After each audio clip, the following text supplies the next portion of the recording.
With depression affecting millions around the world each day, and according to WebMD, thousands upon thousands of suicides each year also around the world, depression isn't a light topic.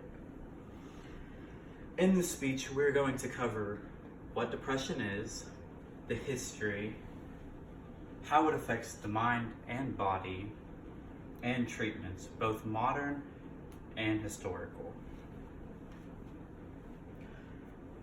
So depression has been around forever, but it was originally known as melancholy. This is still a word used today to describe sadness, somberness, or just quiet and soft. It wasn't until 1980 when DSM-3 said in their book and called it a unitary condition. This picture is from a book called Leashing the Black Dog, talking about male depression, released around the time that DSM-3 released their book. What is depression? Depression is a mental health disorder. According to the National Network of Depression, causes are sources of distress, biological, psychological, and social sources. Also, switching back to WebMD, types of depression include major, bipolar, psychotic, and much more.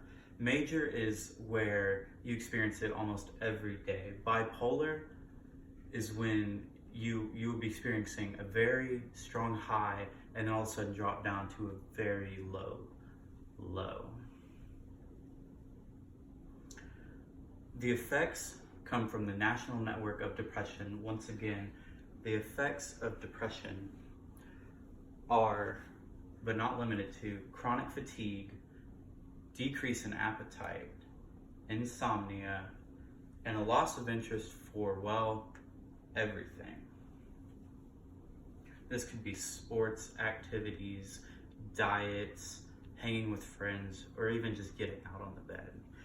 This slide shows the effects it has on the body, the brain, the mind. Treatments for depression date back to when it was first discovered and called melancholy. Talk therapy was one of the most common, trying to talk someone into wellness. Also, medication by a doctor was common. Cognitive behavioral therapy was for serious depression, and psychotherapy also for serious depression. If you're looking for self-care, you could exercise, start a diet, quit a habit, either smoking, drinking, or doing drugs, or take over-the-counter drugs.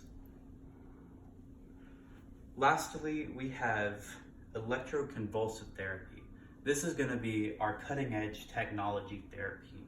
It's also known as shock therapy. This is when they lay you down in a bed and they put something on your head to pretty much send an electric impulse into your brain to switch the way it operates and feels and thinks. In conclusion, we have the history really beginning in 1980, although it being called melancholy until then. Treatments, talk therapy, cognitive behavioral, also self-care, could be exercise, diet, and modern treatment, electroconvulsive therapy.